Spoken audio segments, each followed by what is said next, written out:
This is The Weekly Set, the official podcast of TVEnthusiast.com. With your host, Tyson Gifford and William Rowrick.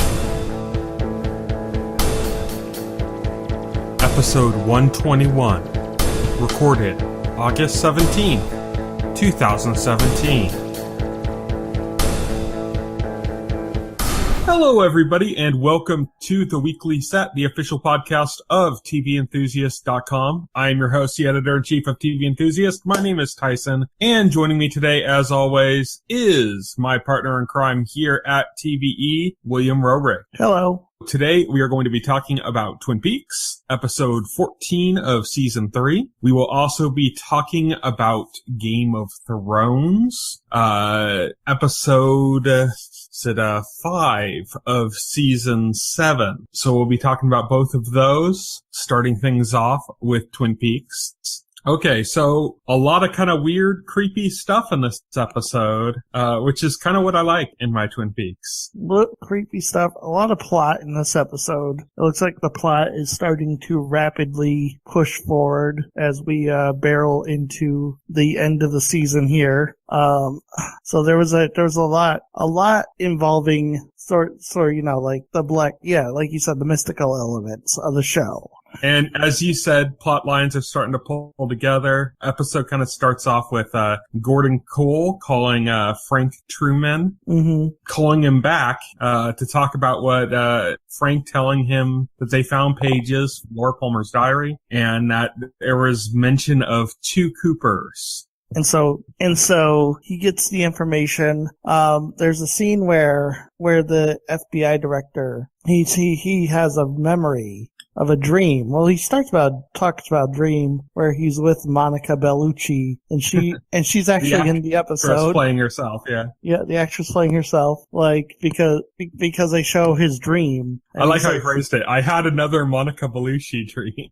Yeah, like he has those all the time. That happens frequently for him, I guess. And basically, it's dream stuff. You know, it's he says Cooper is there, but you can't see his face. And then Monica Bellucci says something like, are you the dreamer inside the dream or something?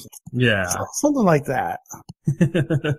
Some typical Twin Peaks cryptic stuff. And then this leads the FBI chief to remember an event earlier where Cooper was talking about a dream he had and the significance of it on a specific day. He seemed worried. And then, what's that other guy's name? The other FBI agent, David Bowie's character. Philip Jeffries. Yeah, Philip Jeffries walks in.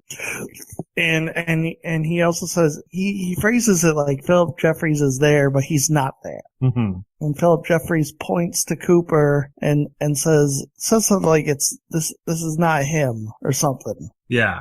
A lot of kind of weird, trippy stuff. Well, before that even happens, Albert is talking to the female FBI agent there. Tamara.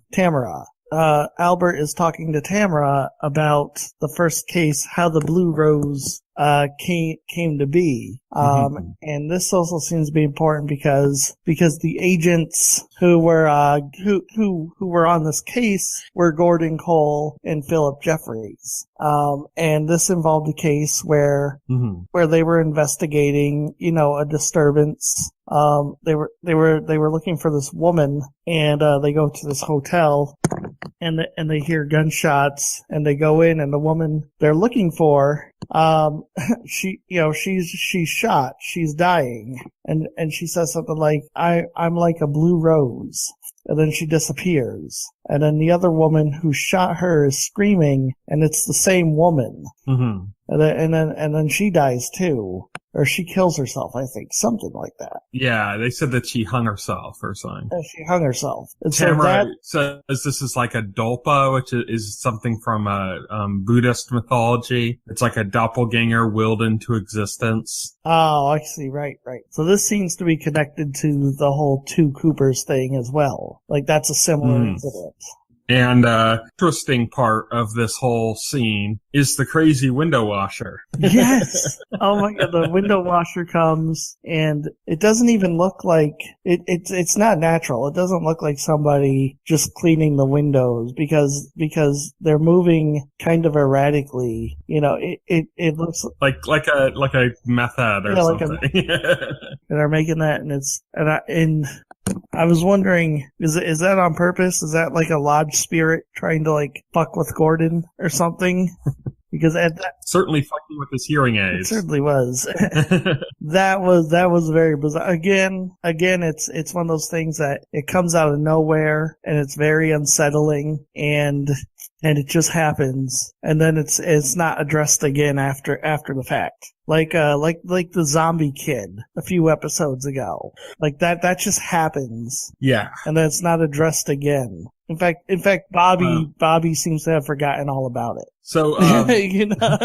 they just haven't addressed it at all. Yeah. Yeah, exactly. But with, Gordon, Cole and everybody, they have, Diane comes into the office, her in on a little piece of information that I don't think we'd had yet, which is that they found a ring in Major Briggs's body that had the inscription, "To Dougie with love, Janie E." Right. Diane tells the FBI that she has a sister named Janie, who Doug Jones. Right. And this is another amusing part. So Gordon Cole calls the FBI field office in Nevada to give them the information to have them look for Dougie Jones. Right. And he calls them, they get the call on the other end. And and then the one guy mentions, he says, "Oh, there's like 12 Douglas Jones in this area." And then the other guy says something like, "Well, how are we going to find them?" And then this is funny because like the chief of that office just yells, We're the FBI. That's our job. How many times do I have to tell you? I was like, holy shit, what? He just screams it too. It's hilarious. It's really funny. It's just hilarious and like out of nowhere. Like the dude has like the worst temper on the planet, apparently. So over in Twin Peaks, the sheriffs are having a meeting. They're divvying up their sandwiches they have brought into the office. They call Deputy Chad into the office and immediately arrest him. What's funny is like they're doing Corrupt the sandwiches. What's funny is they're doing the sandwiches. It's like ham and cheese, turkey and cheese, and just cheese. He's like, who ordered just cheese? And he did. Because that's what Andy is. He's just cheese. Yeah, exactly. Yeah, they arrest Deputy Chad. They've been watching him. They know what he's been doing, what he's been up to. So he goes, they don't actually say what the exact thing he did that they caught him on was. No, they don't. But they caught him on something. But apparently they've been looking at him for a while, and he's been doing all sorts of stuff for a while. So it caught up with them. Yeah, it caught up with them. He wasn't as slick as he thought he was. The whole group heads out towards the coordinates that they know about. They head out and Bobby takes them to, what's the place called? Jackrabbits? Something like Jackrabbits, yeah. Takes them to the Jackrabbit Palace or Castle or whatever it's called. Jackrabbit Tower, I think. I don't know. It's just like this tree, this like, dead, like half a piece of tree. Yeah. That kind of looks like a palace if you use your imagination. Andy reminds them, so they all put soil in their pockets. Mm-hmm. And they head out to the coordinates that are past that point to be. And immediately there's some weird stuff. There's some weird flickering lights and stuff. And there's a woman laying naked on the ground. Yes. And this is the woman from that Cooper saw when he was in that room, in the purple room. Yeah. She's there. She's listed in the credits as Nido. Okay. She's laying naked on the floor. Andy goes over and is like holding her hand, and they're kind of trying to figure out what's going on. While this is happening, this big spiral opens up in the sky, similar to like the one that Gordon Cole was like reaching out to earlier. Right. The spiral sucks up Andy. Yeah. Andy just kind of goes boop, right out of the scene. And Andy ends up in a room with the fireman. He's previously we called the Giant. He names himself. He says, "I am the fireman." So now we have a name for him. Yep. Now we have a name for the Giant before then. And the fireman treats Andy to a little vacation slideshow. A mystical vacation slideshow. Shows them all this imagery. A lot of it from episode 8. The weird stuff from episode 8. But also like images of 2 different Coopers being split apart. Pole with a number 6. This is the one that Carl Rod seems to be encountering constantly. Oh, right. He keeps running into this telephone pole number 6. It's like kid was run over by telephone pole number 6, and we saw this telephone pole showed before, so it shows that portrait of Laura Palmer with angels on her sides. Yep. And just a bunch of other, just kind of weird imagery. Then, Andy gets sent back. We see kind of the sheriffs, all the people kind of like fluttering around Jackrabbit's palace, similarly to, we had seen the, woodsman kind of like scurry around and pop into existence, Right. Yep. That was a scene from episode 8. Yeah. We see that again. No, I mean that we see the sheriffs and everybody like pop into existence in a similar way. I think like they're kind of like, it shows them kind of like half transparent moving all over the place, and then they kind of converge. I think that's kind of like symbolizing. I think that's like kind of like a visualization of the passage of time, like their movements, or something. Because everyone seems to be a little bit out of it. Yeah, when they come out of it, they don't remember anything. They don't remember. Then Andy kind of pops into existence too, carrying Nido, naked. He's got his jacket over her. And Andy for once is like, of what they need to do. He says, we need to take her into custody. We need to put her in a cell. We need to do this secretly. People are looking for her and they want to kill her. Yes. So they do that. So they take her, they put her in a cell, and along with her in that cell, there's a bleeding drunk. There's this drunk guy who's got like a wound on his face, and he's got his mouth hanging slack open with like blood pouring out of it. That was very uncomfortable to look at. And then, of course, deputy that they arrested is there as well. And so this drunk guy is like, Nido is like making weird sounds and stuff. And then the drunk guy is like repeating them. He's basically parodying them. Yeah, he's repeating everything he hears. That's just flipping out, going like, shut the fuck up! Yeah. Like, he's not gonna get a piece. Woo. Yeah. So you could see he's kind of in hell, trying to cover his head with a pillow and stuff. In it with James, we find out he's a security guard at the Great Northern, along with the kid that we saw, and I think it was in episode 1 or 2. James in the new season. He had like come into the bar and he had like this kid with him or something. I didn't even remember the kid, to be honest. But it's this kid. He's this British boy named Freddie, and he's wearing this glove on his hand, on one of his hands. And like he's trying to crack nuts, and every time he tries to do it with his hand, he's like basically turning him to dust. Right. And James like takes one and pulls out like a nutcracker and opens it up and is crushing him to dust. James tells him it's his birthday. He wants Freddie to tell him, the story of how he got that glove and everything. Just tell anybody. And James like, it's my birthday. You have to tell me secret information you won't tell anybody else because it's my birthday. Yeah.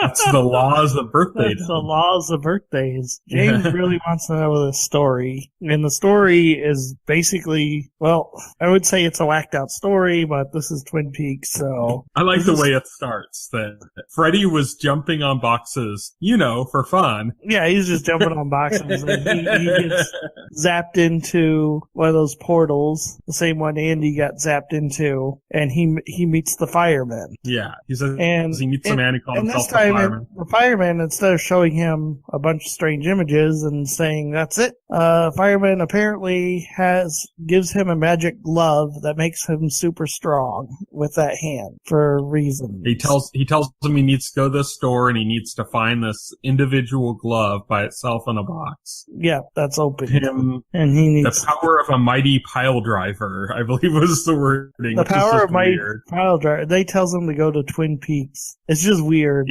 Yeah. It doesn't it doesn't seem to connect to anything. Like, why would some guy with a pile driver fist be important? But he's got like a little bit of a weird part of the story too, where he's talking about how he went on the fireman's advice to the store, found the glove, was kind of like, oh yeah, it's here, tried to buy it, and the guy at the store just was not. Well, the guy at the store wouldn't let him. Well, I mean, that's not weird. I mean, because... Well, it was weird how dedicated he was to not letting him buy it. He said he was pretty dedicated. Like, I was thinking, an open product like that or something that's missing. Stores typically wouldn't sell that to a customer. But even after he put down the money and just took it and walked out, this guy chased after him and tackled him. And this guy really didn't want him to leave the store with that. Like, I don't know what this guy. Maybe he was thinking his job was in jeopardy if you let that guy walk. I have no clue. Or he had some compulsion to keep it out of his hands for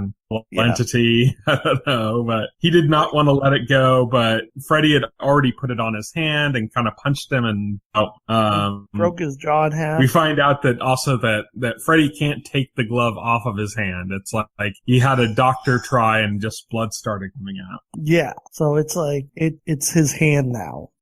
Basically, which is so. The next scene we have here is she's going to a bar. She's getting harassed by a Donald Trump supporter, which is the basic way for me to describe him. He just looks like Donald Trump supporter in Twin Peaks would look like. Yeah, he's a Trump voter. And if he's just like a rude, nasty guy. Care. And if you support Donald Trump, I don't care if you're offended. He's harassing Sarah, and then Sarah takes off her face, much like Laura did.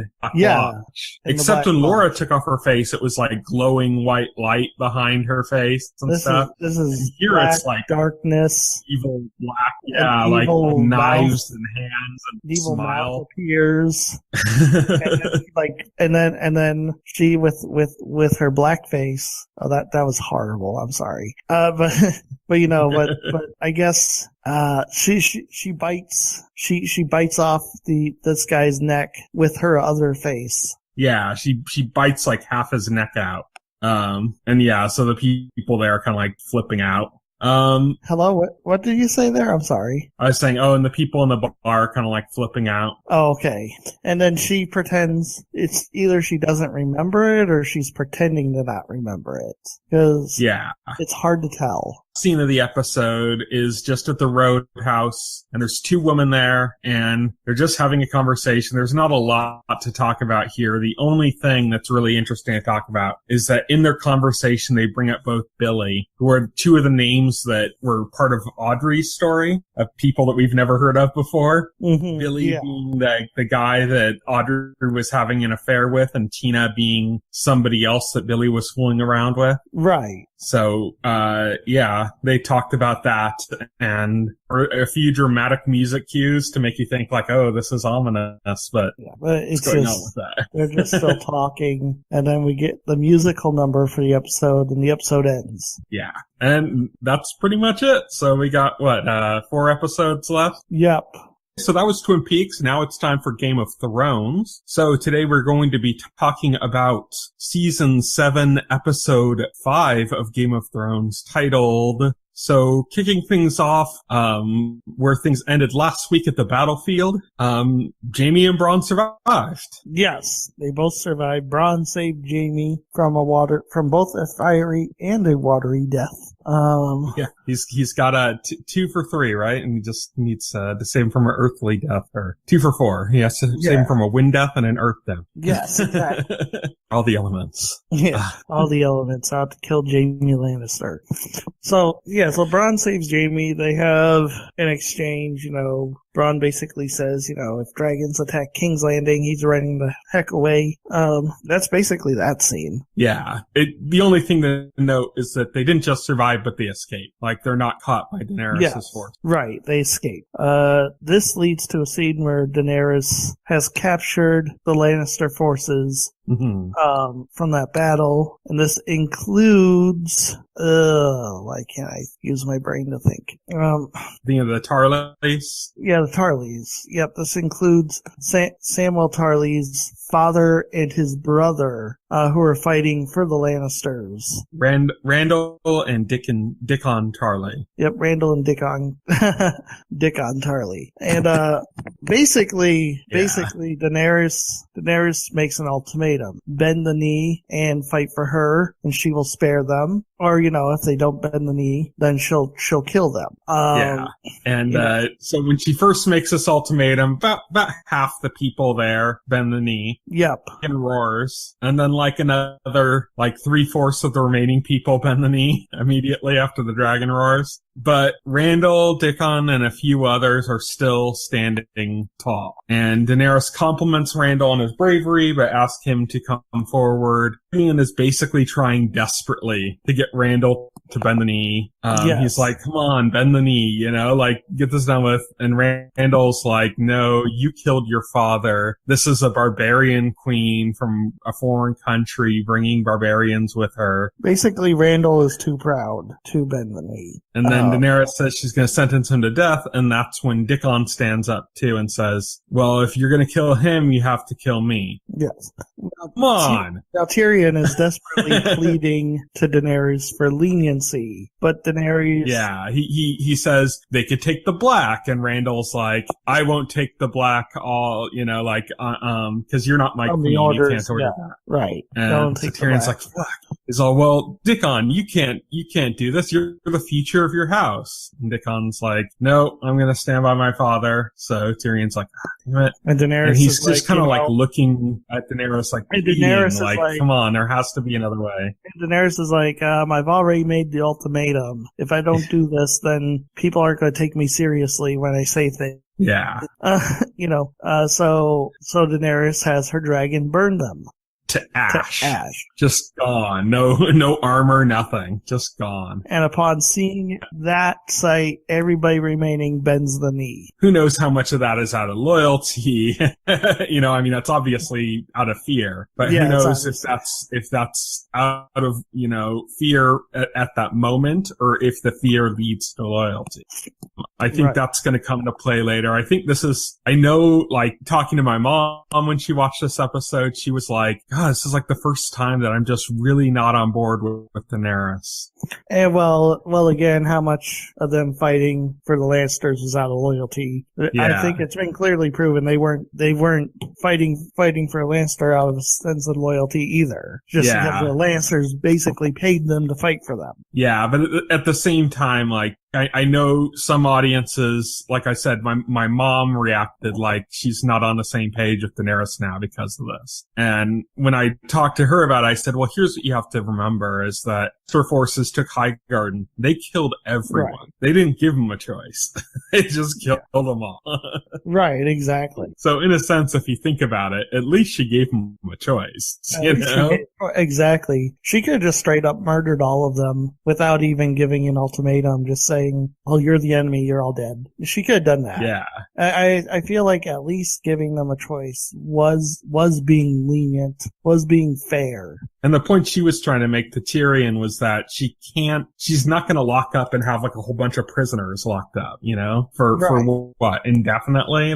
Does that work for her, so it's just a matter of she can't be the breaker of chains when she's imprisoning a bunch of people. Right, exactly. She can't be the breaker of chains. Plus, it's just the basic thing. She said she was going to do something. She's got to follow through with it. Yes. Otherwise she's going to be looked at as being weak. But at the same time, you see, Tyrion's a little bit heartbroken at this. Yeah, is. He's not exactly happy with this. And we'll get to some of that later. But moving to Winterfell, we had a few things going on here, not a lot. First is that we see Arya and Sansa are on a little bit rocky ground with each other. it's clear that the kind of like relationship they had way back in season 1 is still a bit in effect. Yeah. Calling Sansa out on being somebody that liked fancy things or liked to be seen as a highly person, you know. I think, Sansa being kind of taking offense to that. Arya is kind of accusing Sansa of, you know, being power hungry, or like, or, you know, just reaching out to grab power at the first opportunity she gets. Even at the expense of her brother, yeah. Yeah, even at the expense of her brother. And Sansa's kind of denying this, but at the same time, you can kind of see on her face that there's some truth to that as well. Yeah, that there's some truth to that. Meanwhile, Arya stalks Littlefinger. Yes. She sees that Littlefinger has procured a scroll that he is assured is the only one existing in Winterfell, and Littlefinger hides that in his room, and takes it and hides it in his room and locks it up and walks away, and Arya breaks into his room and steals it. Now, we think Arya is being clever, but after she leaves Littlefinger's room, we see Littlefinger has been watching Arya. This is all a setup. So the letter that Arya found, that Littlefinger had there is the one that Sansa wrote in 1 when her father was taken captive before he was killed, before they thought that was going to happen. She had sent a letter to Robb. You need to come to King's Landing and bend the knee. The Lannisters are treating me well. Father is a traitor. All this kind of stuff. She basically wrote it under duress. Right. With like, you know, Cersei standing over her shoulder with a bunch of knights there ready to kill her. And, this is something that she wrote, you know, and Robb got the note and was kind of like, well, clearly she's under duress, you know, and didn't give it a second thought. And now, you can see with Arya the way she reacted to that moment and the kind of, aggression she has towards Sansa and the way she was before. And if you think back when, you know, Arya's direwolf attacked Joffrey and how Sansa didn't like with Arya on the truth, like kind of like was reluctant to say anything and stuff. Right. That kind of aspect of Sansa that Arya has always had a very big problem with. See that Arya might see this note and think like she's complicit in father's death. Right. And that's, I think, kind of what Littlefinger wants, not necessarily to have Arya make Sansa her enemy so much as to drive a wedge between the sisters. That's what I think he's trying to, I think that's what he's plotting to do. So we see him with a little creepy smile, a shot we saw from the trailers a long time ago. Yep. And watching in the shadows. The only other thing that happened in Winterfell was that Bran had a vision of the White Walkers at Eastwatch by the Sea, the Ravens too. Right. The Knights. It's a bunch of places. The Knights. What's interesting is he's warging in the Ravens. He's watching the march of the White Walkers, and the Night's King turns and looks at the Ravens, and he loses his warging. They all freak out, disband, and Bran loses his connection. Yeah. And so Bran's like, okay, the Night King's on the move. I need to tell Jon. I need to tell everybody. He sends off ravens everywhere. Like the last thing in Winterfell. Samwell Tarly receives the note that Bran sent, and he gives it to the Maesters. Well, the Maesters do. Oh, the Maesters. Sam just happens to be in the room. The Maesters are basically laughing at it and disregarding it as being nonsense, and then recounting stories of, just of stories of people who have spouted nonsense in the past, or just came up with these ridiculous tales, and laughing about them and equating even talking about how it could be a ploy to get forces to go up north so that Daenerys can take the throne with less resistance. Right. So there's all sorts of like conspiracies are thrown around that it could be. They're just real dismissive. Frustrated. Yeah, Sam's getting frustrated. Sam's telling them, hey, if people trust you, if you tell them they need to send forces, they will. Just not listening to him. And so he's getting really frustrated. After Sam leaves, we find out that Ebrose, who's the Archmaester, not told Sam about his father and brother. No. He said he didn't see a reason to tell him, and that it would probably just distract him. For he's doing. Sam is frustrated. We talked about this. We did this on our video. We did this on our video, right? But Gilly is going over the books, just repeating fun facts back to Sam that she finds in these fun books. Facts of Westeros. Yeah, fun facts. And Sam's not listening. He's just ranting about the Maesters. And this is where Sam comes to a decision. If the Maesters won't do something, he'll do something. He takes Gilly and their child, and he leaves Old Town. He steals a bunch of stuff, though, from the restricted section before he leaves. Yeah, that's true. He does. He's not just leaving. He's like, I'm taking what I need, and I'm out. And he repeats a line, which I didn't realize was a callback until later, but he repeats, he says, sure, this is what you always wanted. And he said, I'm sick of writing about the achievements of better men. Right. That's something his father said to him last season. Oh, it is. Like when he was criticizing the job of a maester, and he said, you're just going to be writing the achievements of better men. So he's just repeating what his father said, the criticism his father had. So, and then that's when Sam leaves, Old Town. So presumably heading north. That's what I'm guessing. But we don't really know. He stole books, so it's not like he's planning to run away and hide. He stole books for information. So presumably, I guess he's heading maybe to Dragonstone, maybe to Winterfell, somewhere like that. I guess. Right.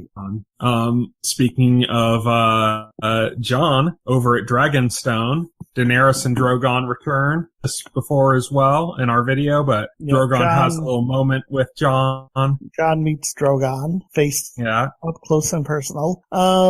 At the end of that scene, Jorah arrives back at Dragonstone, fully healed. Daenerys is really happy, welcomes him back. Then we have a scene where Tyrion and Varys are discussing their culpability in the deaths of the Tarlys. Right.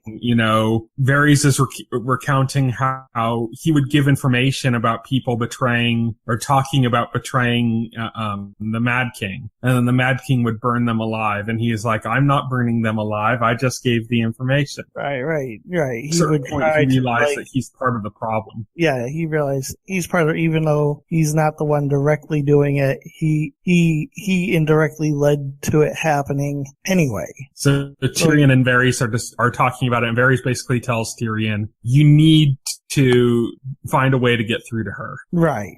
Well, while they're talking, Varys is like playing with a note he's got in his hand, and it's got a Stark seal on it, and that note, and Varys says, oh, it's addressed to Jon Snow. It's a sealed note addressed to Jon Snow. Like, so, what does it say? Yeah, so, what does it, Varys is like, nothing. Yeah, and, nothing. Then it cuts to Jon. He's in the, room with the big, table map, and he's talking about how he didn't know that his brother, Bran, was alive. He didn't know his sister Arya was alive. But now he has this note, and he has to go to Eastwatch. And he's talking to Daenerys. He's like, I have to go.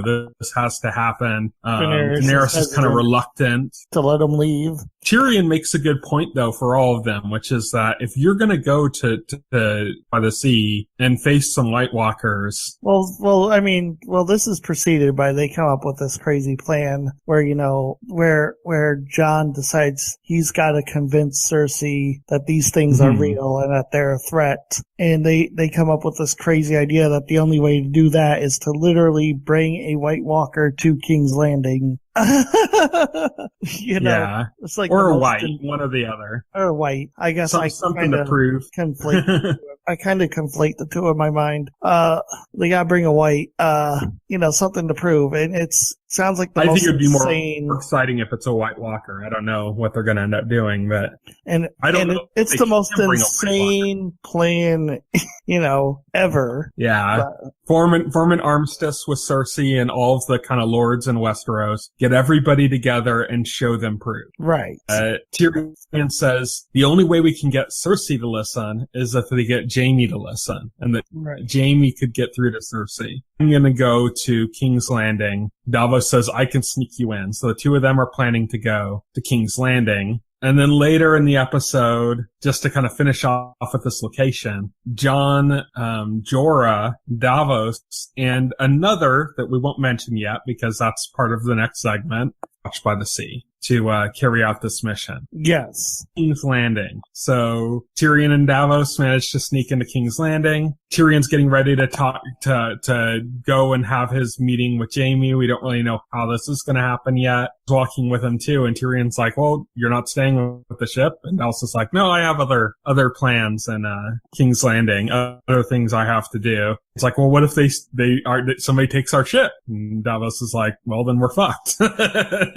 Yep, pretty much. Simple and straight to the point. But at the Red Keep, in the kind of in the underground, like the dungeon area where like all the dragon skeletons are, Bronn is bringing Jaime down there, saying that he's going to train him, and he's going to train him deep under there because it's nobody's going to be able to see it, and they're not going to see Jaime's blundering with his fighting with his wrong hand. Jaime is going down with Bronn. It turns out that Bronn's actually leading Jaime to Tyrion. He set up a meeting with them. So Tyrion and Jaime come face to face for the first time since Tyrion escaped. And I believe that was season 4. I think so. I think it was season 4. So it's been 3 years or so since they've encountered each other. He's, obviously kind of upset. He mentions that he had told Bronn before that if he saw Tyrion, he would cut him in half. Tyrion gets a little passionate defending himself, talking about how his father, was going to kill him, not because, he's of anything he did, but just because of who he is, because he's a dwarf. Right. Hated him so much that he was even going to go that far. And so they're still kind of passionate and a little angry with each other and not really getting through. But Tyrion says, "Listen, Ed that you hear about, that's real. Right. And we want an armistice, and we're going to bring proof.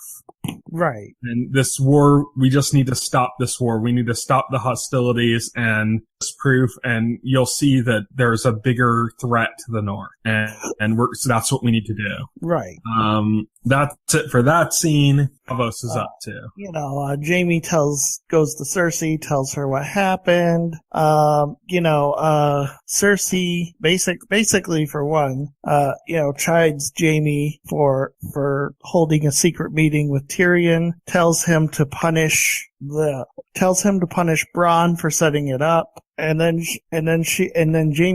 Cersei comes up with the idea that she is going to extend the offer to Daenerys and trick her to have the armistice. Yeah, but she's going to trick her. She's going to attack her. She's probably, she's going to try and pull a red wedding. In other words, yeah, she's going to try to play something sneaky. She mentioned mother would do in that situation. Yeah, she mentioned that they need to be sneaky. But lastly, she tells Jaime that she's pregnant. Yes, she's going to publicly acknowledge that Jaime's the father. Child. So their relationship, she's going to make public.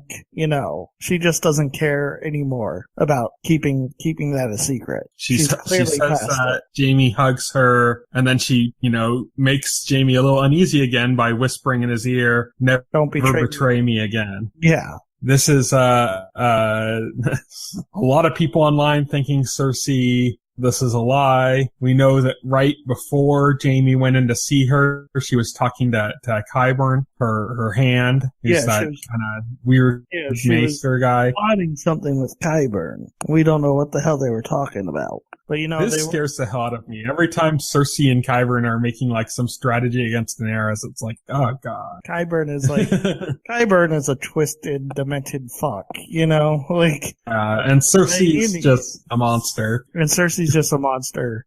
So whatever they were talking about was bad. They weren't talking about the weather. Sunshine and lollipop and rainbows. Yeah, they weren't just having a chat about how nice a day it was in King's Landing. That's for sure. They were up to something. So and the fact that she didn't tell Jaime what they were talking about is even more disturbing, because it means that it's something she doesn't even want Jaime to know. Because it's so fucked up that she knows it would cause Jaime to, question happening, and so she won't even tell him what's going on, which means she's going to do something fucked up in a very sensitive time. Yes. Meanwhile, also in King's Landing, we see what Davos is up to. Gendry. Yeah, Gendry, who's just finished rowing. Yes. Just finished rowing. He's been rowing since season 3, and yes. Well, apparently he's been working as a blacksmith in King's Landing, and Davos finds him and brings him back to Dragonstone. This is the other person I had mentioned previously that goes with them when they leave for Eastwatch. Right. Yes. This is thing I mentioned back at Dragonstone again, though, before they leave for Eastwatch, is that Davos tells Gendry to assume this fake identity and just say that he wants to help out as a blacksmith and blah, blah, blah, all this other stuff. Goes to introduce him with this fake identity to Jon. Gendry instead just walks right up and says, "Hello, I'm Gendry. I'm Robert Baratheon's bastard." Yeah. Yeah. Both are taken a bit back. But yeah, so, basically hey, let's start up a bromance like our fathers had. Yeah, pretty much. Jon's like, well, can he fight? And Davos is like, well, yeah, he can take care of himself because landing, he brained 2 guards that were about to discover Tyrion's identity when they were about to leave. So yeah, he can take care of himself with his warhammer like his father wielded. Yep. Gendry, like his father, prefers to use a hammer. Yep. And so they leave off for Eastwatch. Yes. Over at Eastwatch, we see Jon, Davos, Jorah, and Gendry. They disembark from their boat. They meet with Tormund Giantsbane. Kind of tell Tormund their plan. He's kind of incredulous. He's like, really? That's your plan? He's how many men did you bring? And Jon's like, not enough. And he's like, the big woman? Yeah, the big woman. With a lot of excitement in his voice, and Jon just kind of laughs like, no. And then Tormund ends up telling him, hey, well, there are other men here that want to go north of the wall. Yeah. Under a prison cell. And down in there is the Hound, Thoros of Myr, and Beric Dondarrion. Yes. Who, we'd seen traveling around previously. Don't see the rest of the Brotherhood without banners. No. But the 3 of them, the 3 that matter. Apparently they got captured at some point between the first episode and now. Went to Eastwatch to try to go past the wall, and then they just basically got captured there. Yep, pretty much. And so they're looking to go beyond the wall.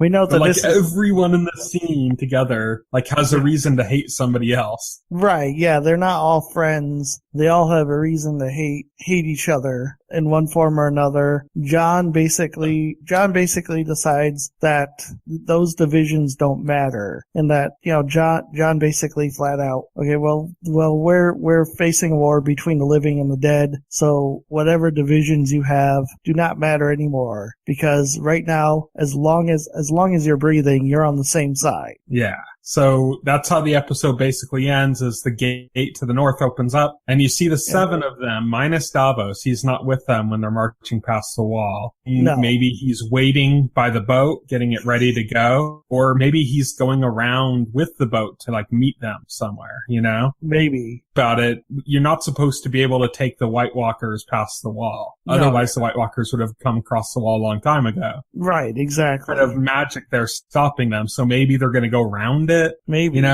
Using a boat. We don't know exactly what their plan is, but Davos is not with them across the wall. So there's the 7 of them, a magnificent 7. We have rogues, banding up for an adventure on the wall. It's not just the 7 of them. There's some other men there, but they're basically just like red shirts from Star Trek. Right, pretty much. Just random soldiers that are there.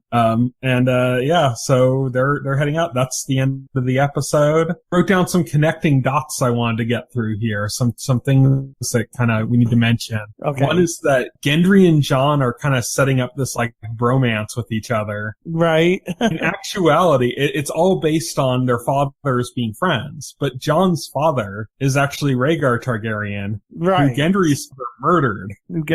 So their fathers aren't actually friends. Not at all.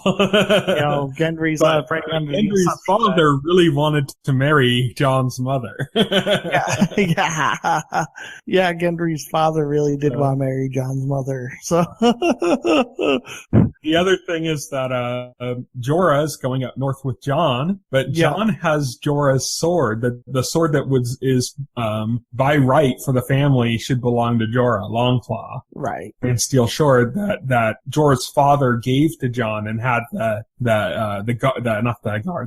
bottom of the sword remodeled to a direwolf instead of a bear for Jon. For Jon, yeah. That's the sword that Jorah would have had. Yeah, it's the sword that Jorah would have had. The other thing is that Jon used to inspire Daenerys to fight the battle that she fought last episode, rather than just kind of go after the castle. Deaths of his best friend's father and brother. Yeah, ironically. Yeah, so he and neither side, I don't think, knows this yet.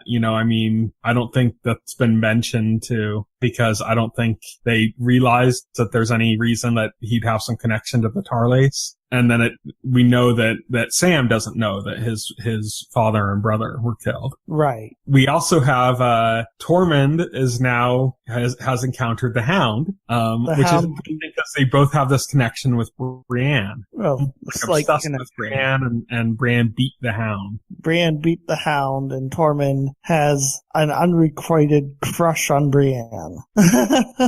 Yeah. And then the last one I wanted to bring up is that back by the Lord of Light through Melisandre, so was Beric Dondarrion, who's there, by Thoros 7 times. Yes. Who's also there.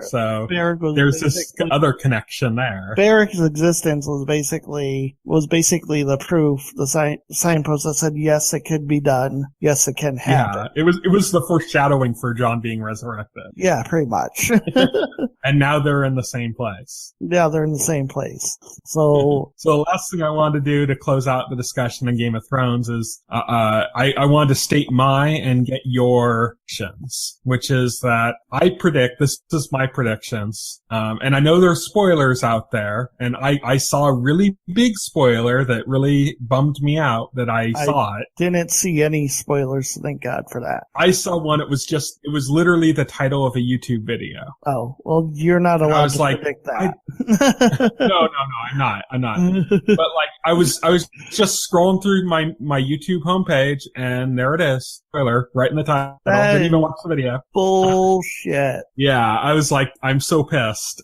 The predictions I've made are not related at all to the spoilers that I've seen that I'm not happy about. These I made before I saw the spoilers with no inside information. This is just what I think's coming, which is that I think that either Gendry or the Hound is going to die, is going to be brought back by Thoros and Beric. In doing that, or after doing that, Thoros and Beric both are going to die. I believe Beric will die, for sure. I believe Beric will die. I think he and Thoros are going to die. Because I think they want to get rid of that. Because Melisandre's left Westeros. And if Thoros dies, then that, it takes away their safety blanket of having somebody that could bring somebody back. I'm going to kill them both. But I think before that, I think they're going to resurrect either Gendry or the Hound. They're going to do one last resurrection. So they're going to have one of them die and then be resurrected. That Tormund Giantsbane is going to die. Right. So those are my predictions. You and I both talked earlier and said that somebody's going to die. At least one person. Probably a lot more in this next episode.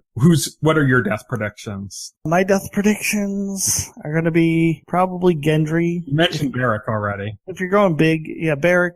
If you're going to go big, I think the biggest death they will go with is Gendry. You know, it's possible that Jorah will die. Mm-hmm. Since you know he's already reconnected with Daenerys. You know, he's been healed. I don't think there's much more for him to do in the story, so he could possibly die. So I think one of those two, maybe even both, Yeah, I mean, I think there's a good chance. I think there's a very good chance that Gendry dies, but is resurrected. There's a good chance for that, too. It would be kind of a good payback for Thoros and Beric, who sold him out before. I don't think anybody's getting resurrected. We have already resurrected Jon. It would take away what makes Jon so special, being the prince that was born. I think they will, but I think they'll do it and then they'll kill off the characters that can do it, like right away. It's like they'll do it one last time and then they'll kill off the characters. So I don't think there's any more resurrections happening. But so that's our predictions for deaths. Let us know in the comments who you think's gonna die.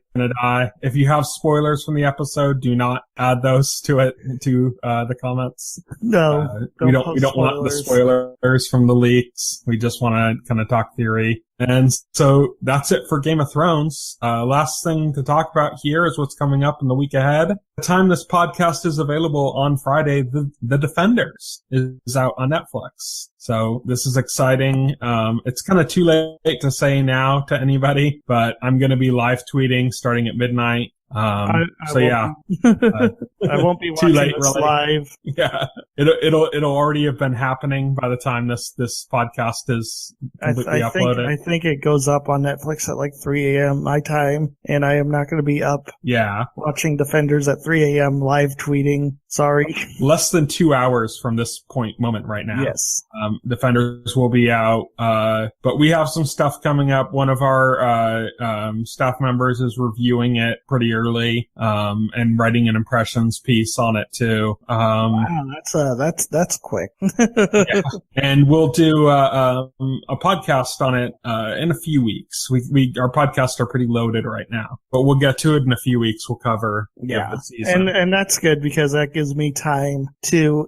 How we usually do is like we hold the podcast, so that'll give me time to kind of watch it at my own pace and fully digest the episodes without feeling rushed to finish it. Yeah. And hopefully by the time we do get around to talking about it in the podcast, I will have seen the whole series, all 13 episodes. So we'll talk about that. I think I figured it out that we'd be talking about it on something like episode 4 of the podcast, which this week's is 121. So in a few weeks. Yes. Then on Saturday, August 19th, Halt and Catch Fire returns on AMC. August 20th, Endeavor debuts on PBS. The Last Ship returns to TNT. Episodes returns to Showtime. And Dice, which is a new comedy series starring Andrew Dice Clay, comes to Showtime. Friday, August 25th, 2017, Disjointed comes to Netflix, and The Tick comes to Amazon. I'm excited about that one, The Tick. Oh, nice. Looking forward to that. That's it. That's what's coming up in the week ahead. Until then, you can reach me on Twitter. I'm at Tyson Gifford. You can reach Will on Twitter at Voxel Hero. Check out our Facebook page and our YouTube channel, as well as our site, TVEnthusiast.com. You can subscribe to the podcast through any major podcast client like iTunes or Pocket Cast. And the entire backlog of our podcast is available on our YouTube channel. Everybody for listening. Night. Good night. If you would like to voice your opinion, send an email to theweeklyset@TVEnthusiast.com. TV Enthusiast is a part of the Enthusiast Media Network. Stay tuned to TV Enthusiast and the Weekly Set podcast for more coverage